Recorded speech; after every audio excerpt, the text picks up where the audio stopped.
शर्म नहीं आती अरमान? मेरी बीवी को मिलने की ऑफर कर रहे हो तुम? मैं तुमसे नहीं, बतूल से बात कर रहा था और उसी से करूंगा।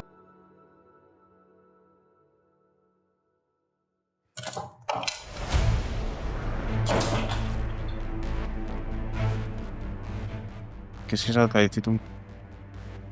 अरुण, क्या बात है सब? पूछ रहा हूँ ना कुछ।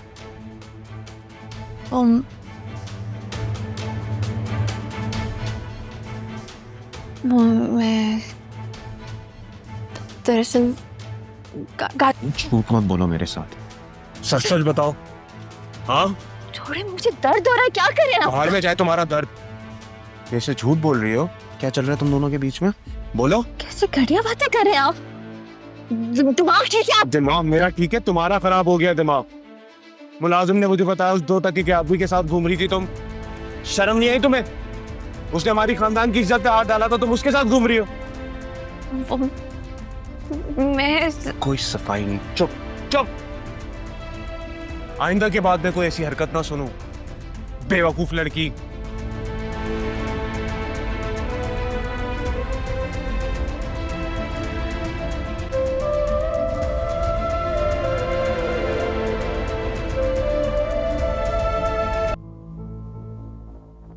मम्मी, अब क्या होगा? उसकी तो माँ भी मर गई है, तो क्या वो हमारे साथ हमेशा के लिए हमारे घर में रहेगी? कहाँ जाएगी? अकेली रह गई है बेचारी। आपको उस पे तरस आ रहा है? तो और क्या करूं? घर के कागजात बनवाए थे, तुम्हारे बाप के हाथ लग गए और अब उसके हाथ उठने भी लगे हैं। कितनी चालाक है ना आप अम्मी। बताया तक नहीं मुझे, कब बनाए? हर काम तुम्हें बता के क्या करूं? ठेका लिया हुआ है ना, जैसे मैंने। जो अकेला रह जाए वो मुंह उठा के यहाँ आ जाए, या कोई मर जाए तो उसके वारिस को यहाँ पनाह मिले।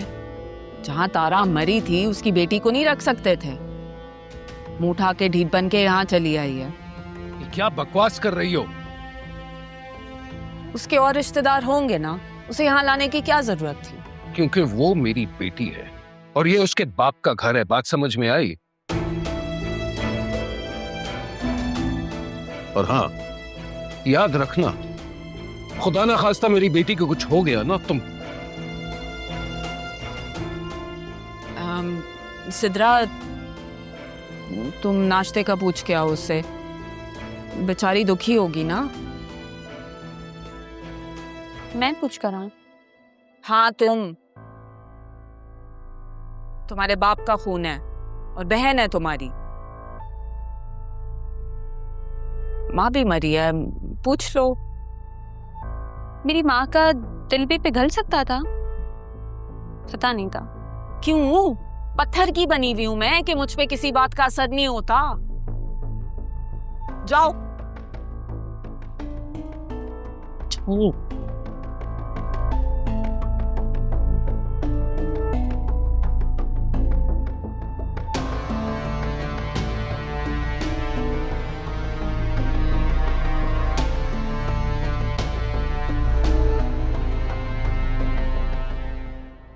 यार रफीक, कॉलेज की कैंटीन में हम चाय के कप और समोसों के साथ इंसाफ करते हुए कानून बनाने के ख्वाब देखा करते थे। तब हमें क्या पता था कि वक्त हमें इस तरह से एक दूसरे के सामने ला बिठाएगा। आज तुम बैरिस्टर हो और मैं डिप्टी कमिश्नर।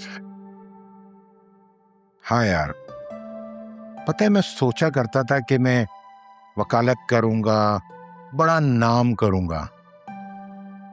ये हुकूमत, ये सियासत, ये तो मेरे ख्वाबों से भी बहुत दूर था यार। यार रफीक, वक्त ने बड़े पत्ते खेले हैं और आज हम बैठकर उसी वक्त को याद कर रहे हैं। लेकिन एक बात मैं कहूं कि वक्त ने हमारी दोस्ती का पत्ता नहीं बदला। मेरा ख्याल है शायद वक्त बदलना भी नहीं चाहता है। यही वजह है कि आज इतना अरसा गुजरने के बाद हम वही एक दूसरे के सामने बैठे हैं जैसे जवानी में बैठे होते थे। यस, कम इन। अस्सलाम वालेकुम सर। वालेकुम अस्सलाम। वालेकुम अस्सलाम। अरमान आओ प्लीज बैठो।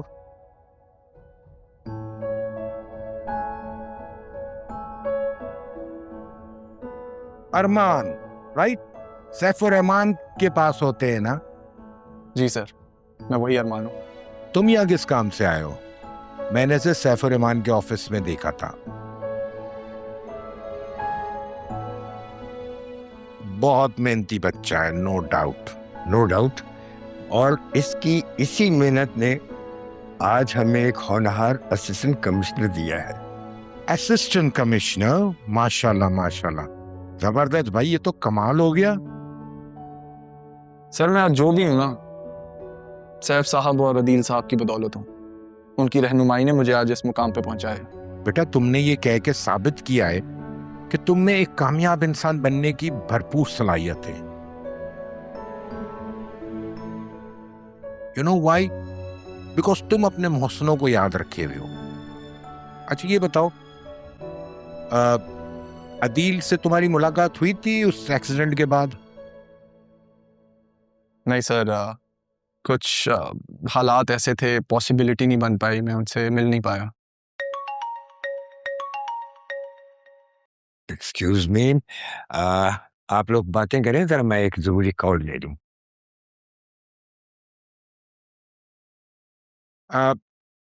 मैं गया था सैफ के ऑफिस अदील से ताज़ियत करने के लिए।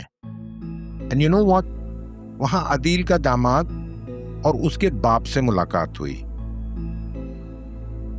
सच कहो तो वो वेरी वियर्ड, मुझे वो दोनों ही समझ नहीं आए। ऐसा क्यों सर? देखो बेटा, वकालत से ताल्लुक है मेरा, और सच जब पर्दों के पीछे से झांकता है ना, तो उसकी आवाज मुझे सुनाई देती है। पता नहीं क्या बात थी कि उन दोनों की आंखों में और उनके लहजों में बहुत झूठ था। अच्छा एक बात बताओ, वो अदील के दामाद का क्या नाम था? जरियून। जरियून, हाँ। आई don't know why I feel कि मैंने उसे कहीं देखा है। उसकी शख्सियत में अजीब सा गुरूर, अकड़, अजनबियत, गॉड नोज उसके साथ क्या है।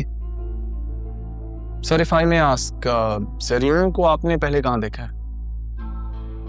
कहाँ देखा एग्जैक्टली तो मैं नहीं बता सकता। हाँ बेटा, जैसे ही मुझे याद आया, you will be the first one to no.